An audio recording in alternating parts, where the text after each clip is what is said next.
Bonjour, je m'appelle Christophe Edvis, je suis scénariste de bande dessinée. Et on m'a demandé un petit peu comment j'étais venu dans le monde de la bande dessinée.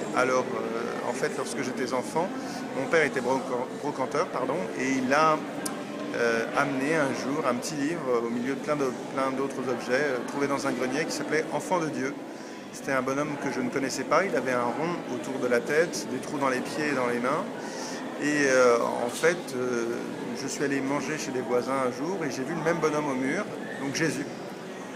En même temps, je faisais pas mal de balades en forêt, parce que j'habitais à côté d'une forêt, et je sentais une présence dans la nature, et j'ai fait le rapprochement entre tout ça.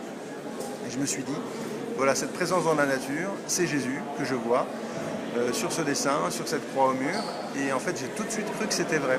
J'ai reçu le baptême 2 ans après, parce que j'ai été élevé dans une famille qui n'était pas chrétienne, en tout cas qui ne pratiquait pas, et mes parents estimaient que je devrais choisir le baptême, ce que j'ai fait.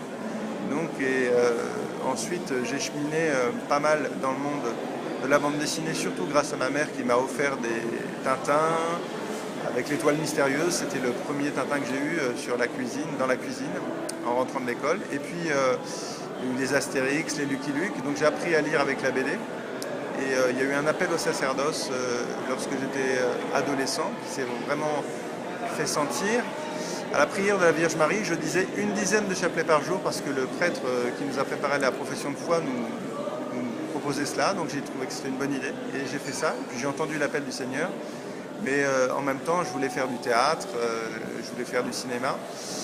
Et aujourd'hui, le Seigneur il m'a permis d'être scénariste de bande dessinée, c'est-à-dire de rencontrer des dessinateurs qui ne sont pas forcément chrétiens et de leur proposer de dessiner la vie d'un saint ou d'une sainte, ou les écrits d'un saint ou d'une sainte, et puis de faire une BD là-dessus. Donc pour moi, c'est aussi un travail d'évangélisation, c'est-à-dire que j'espère que le dessinateur ou la dessinatrice sont touchés par la vie du saint. Et en tout cas, ça va cheminer, ça va grandir comme la petite graine de l'évangile. Et puis j'espère qu'au moins au moment de la mort, ils se souviendront qu'ils ont dessiné la vie d'un ami de Dieu et qui pourra intercéder pour eux. Voilà. Ça veut dire que avec un dessin, Dieu peut annoncer sa bonne nouvelle à n'importe qui? Ah oui, oui. Il y a un proverbe chinois qui dit un dessin vaut 10 000 mots, je crois, ou 1000 mots, je ne sais plus exactement. Mais je pense que oui, il y a des dessins qui nous marquent et qui nous accompagnent. Tu as gardé ce dessin de Jésus? Alors oui, je l'ai toujours. Enfin, j'ai plus le livre, mais je l'ai retrouvé chez des gens il n'y a pas très très longtemps et j'ai photographié la couverture.